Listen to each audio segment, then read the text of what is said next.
pun roh-roh jahat yang masuk menghantui atau mengganggu kehidupan manusia, mengganggu kesehatannya, mengganggu ketentramannya, termasuk mengganggu relasi yang intim antara manusia dengan Allah. Lalu kita semua takut sekali dengan setan, roh jahat ataupun iblis sampai detik ini.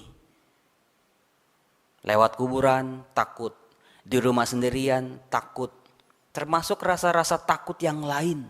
Misalnya menghadapi masa depan yang tidak menentu, kita takut.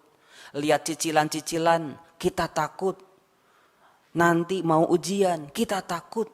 Dan aneka macam rasa-rasa ketakutan yang lain.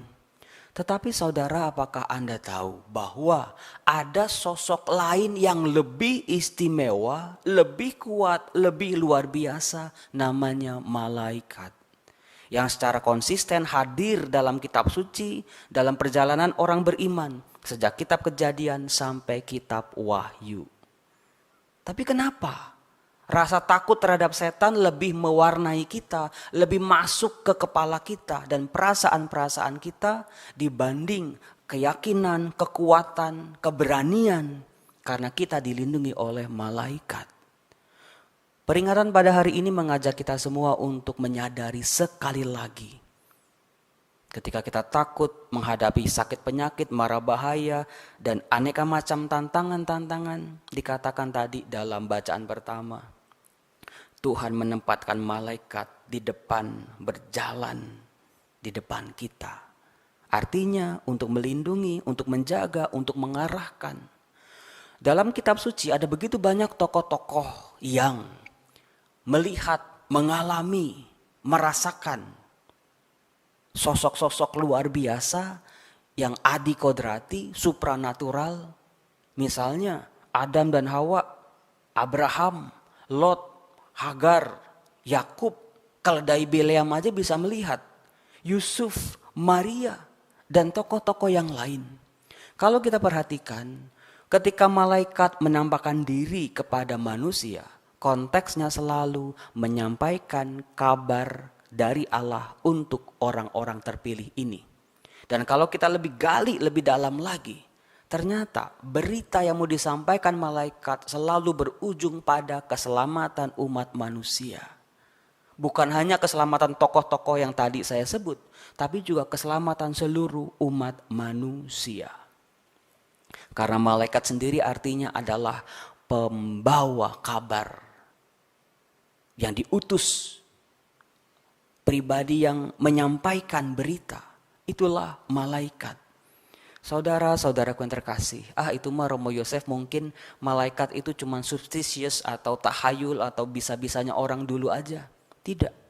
Tuhan Yesus menegaskan dalam bacaan Injil tadi, ada tokoh malaikat itu.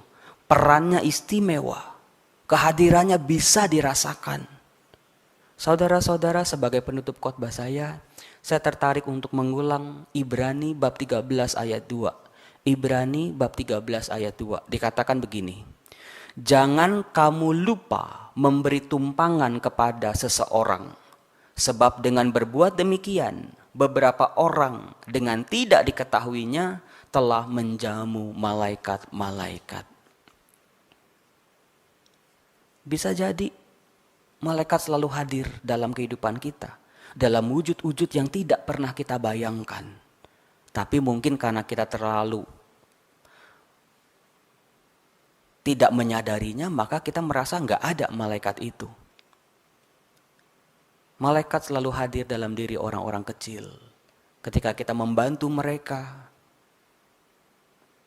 ketika kita menolong seseorang, bisa jadi mereka itu malaikat.